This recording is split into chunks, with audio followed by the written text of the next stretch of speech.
नमस्कार। आज हम जिग जिगलर की एक बहुत ही जानी मानी किताब सी यू एट द टॉप पर बात करने वाले हैं।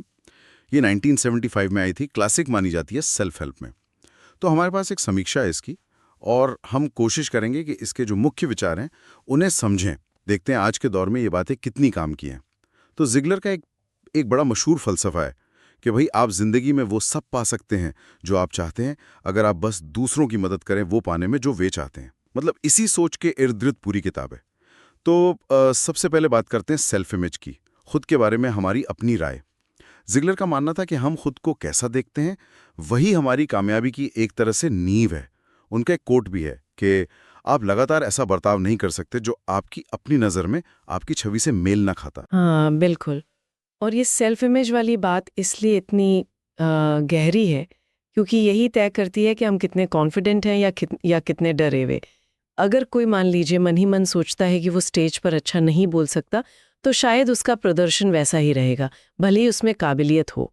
ये खास तौर पर उन लोगों के लिए बहुत अहम है जो अक्सर सेल्फ डाउट में रहते हैं। बिल्कुल, और इसी से जुड़ा हुआ है उनका अगला पॉइंट, गोल्स, लक्ष्य।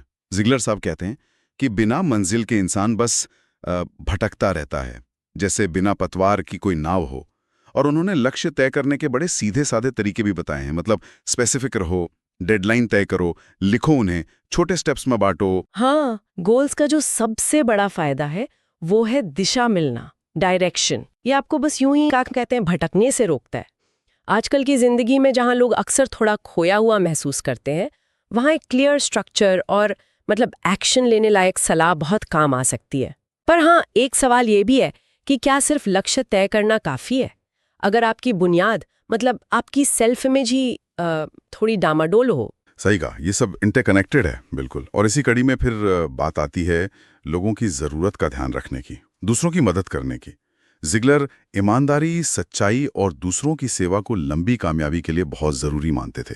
उनकी वो मशहूर बात है ना कि आप दूसरों को कामयाब बनाकर ही सबसे अच्छी तरह और सबसे तेजी से कामयाब हो सकते हैं। हाँ, और अगर इसे हम थोड़ी बड़ी पिक्चर में देखें तो ये रिश्तों की, इंटेग्रिटी की अहमियत बताता है, ट्रस्ट की। और ये सिद्धांत ठीक है 70 के दशक के अमेरिका में बने थे, पर देखा जाए तो किसी भी टिकाऊ सफलता के लिए ये आज भी उतने ही रेलेवेंट है। हालांकि ये बात भी है, जैसा समीक्षा में शायद कहा गया है, कि कुछ लोगों को ये बातें थोड़ी ज्यादा ही आदर्शवादी लग सकती हैं। हाँ ना, ये एक पॉइंट है। बिल्कुल। और फिर आता है उनका जोर पॉजिटिव एटीट्यूड पर, सकारात्मक नजरिया। जिगलर के हिसाब से आपका रवैया ही तय करता है कि आप मुश्किलों से कैसे निपटते हैं, आपके रिश्ते कैसे होते हैं, आप कितनी जल्दी हार मान लेते हैं या डटे रहते हैं। वो रोज खुद से अच्छी बातें कहना, मतलब अफर्मेशंस, पॉजिटिव लोगों के साथ रहना, शुक्रगुजार होना और खास तौर पर हारने वाली सोच से बचने की सलाह देते हैं। और नजरिया इसलिए मैटर करता है क्योंकि वो हमारे रिएक्शंस को, हमारे रिश्तों को कंट्रोल करता है एक तरह से। और यहाँ एक दिलचस्प बात आती है। जिगलर का कहना था कि कैरेक्टर ईमानदारी, कमिटमेंट, अनुशासन, ये किसी डिग्री या स्किल से ज्यादा मायने रखता है। ये आज की दुनिया के लिए एक बड़ा सवाल भी खड़ा करता है, जहां अक्सर हम देखते हैं कि स्किल को शायद कैरेक्टर से ज्यादा वजन दिया जाता है। तो सोचना पड़ता है कि इन दोनों के बीच सही बैलेंस कैसे बने। जहां तक किताब की भाषा की बात है, वो काफी सीधी है, कहानियों से भरी है और मजेदार भी है कई जगह। इसकी ताकत यही है कि ये हौसला देती है, सीधी सादी सलाह देती है और अनुशासन जैसे मूल्यों पर जोर देती है। बिल्कुल।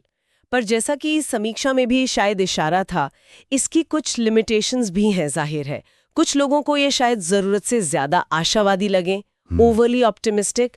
और क्योंकि जिगलर एक ईसाई थे, तो किताब में कुछ धार्मिक पुट भी है जो शायद हर किसी को अपील न करे। और हाँ, कुछ सलाह शायद आज के कॉन्टेक्स्ट में थोड़ी पुरानी सी लग सकती हैं।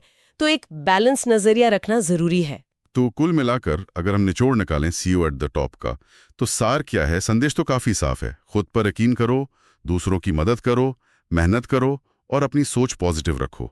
ये सेल्फ हेल्प की दुनिया में एक तरह की बुनियादी गाइड है जो आज भी लोग पढ़ते हैं। हाँ, और अंत में एक सवाल शायद सोचने के लिए छोड़ा जा सकता है कि जिगलर का ये जो जोर है दूसरों की सेवा पर, पर्सनल सक्सेस के लिए, वो आज की जो सोच है एम्बिशन और पर्सनल अचीवमेंट की, उससे कैसे मेल खाता है? क्या ये उसे चुनौती देता है या फिर उसे किसी तरह पूरा करता है? इस पर गौर किया जा सकता है।